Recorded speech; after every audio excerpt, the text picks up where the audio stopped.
Home office deductions sound amazing until the IRS shows up. Done incorrectly, this deduction can trigger an audit. That's why in this video, I am going to give you 3 steps to claim the home office deduction the right way. Plus, I am going to give you a bonus strategy, mistakes to avoid, so you can maximize savings without creating red flags. Right now, I'm gonna need you to like, comment, and subscribe if you're ready to get more of your money the smart way. What counts as a home office deduction? Not every space in your home qualifies. The IRS is strict here. Rule 1, the space must be used exclusively and regularly for business. Rule 2, occasional or shared use spaces don't count. Let me give an example. A spare bedroom you converted into a Zoom studio with a desk, lighting, and files qualifies. Your kitchen table where your kids also eat dinner does not qualify. And yes, documentation matters. Photos, floor plans, or even a quick video walkthrough can help prove your case. Allow me to give you a study. I work with a graphic designer who used her garage exclusively for business. By documenting it with photos and square footage measurements, she defended her deduction easily when questioned. So what do you need to do? Right now, designate and document a specific business-only space in your home. So now that you know what counts as a home office deduction, the next question is, how do you actually calculate the deduction? That's where step 1 comes into place. First, choose the right calculation method.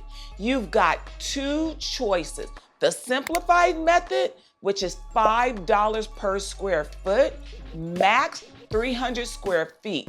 It's easy, but the deduction is capped at $1,500. Or you can do the regular method, a percentage of your actual expenses, utilities, rent, insurance, even repairs. It's more work, but the savings can be much bigger.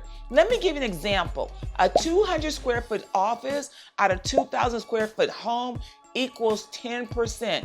If rent is $2,000, that's $200 per month or $2,400 per year. Compare that to just $1,000 under the simplified method. Let me give you an example. A retail consultant in Los Angeles saved an extra $3,500 1 year simply by switching from the simplified method to the regular method. So what do you need to do right now? Run both methods every year. Don't assume last year's choice is the best for this year. Always check it out.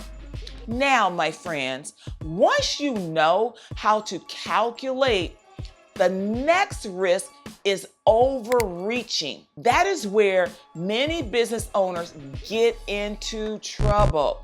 They start to do overreaching. Don't overreach. The IRS has seen it all, people. You are not new to them. Deducting their kitchens, their bathrooms, even their closets. Come on, that's a red flag waiting to happen. Dual use spaces like guest rooms or playrooms invite suspicion.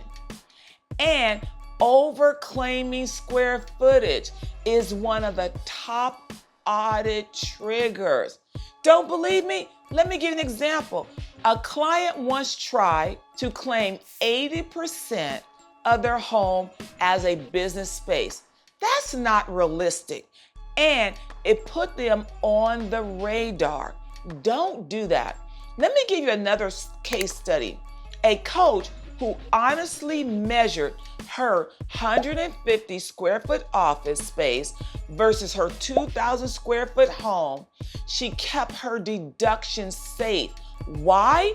Because it was accurate and defendable. So what do you need to do? Be honest and conservative. Only take the deductions that you're supposed to. Measure properly, and when in doubt, round down. Don't round up. It is not worth it. Okay, my friend, so now you've claimed the right space and used the right method. But none of that matters if you don't have the records to back it up. That's why step 3 is all about documentation. Document, document, document.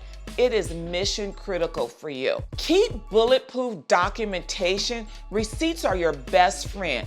Save everything related to your home office, utility bills, internet bills, repairs, your rent or mortgage statements, interest.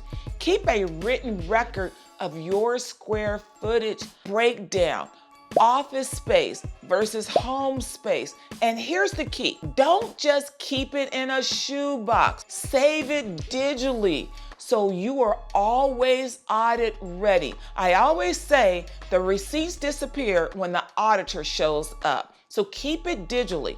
Let me give you an example. One client created a Google Drive folder, labeled it Home Office 2025 with photos of the space, receipts for utilities, and copies of bills. If the IRS ever asked, they were ready in a minute. I have a web designer who kept digital documentation and avoided an audit headache when the IRS sent a notice. They simply uploaded their folder and that issue was closed. So this is what you need to do right now. Create your folder today. Don't wait until tax season when you are rushing. Trust me, it is not worth it. An ounce of prevention now is worth a pound a cure later. So now, my friends, that you know what counts, how to calculate it, how to avoid overreaching, and how to keep bulletproof records, let's bring it all together. The home office deduction can be a gift or trap. Do it right, my friends. Document everything and claim your deduction confidently. If this video breakdown helped you, I want you to like, comment, and subscribe. And share this video with an entrepreneur or a friend who works from home and can benefit from this information. And if you yourself need help structuring your taxes the right way, and notice I said the right way, click the link in the description and book a consultation with my team. When you know better, you do better, and you keep more of your money in your pocket.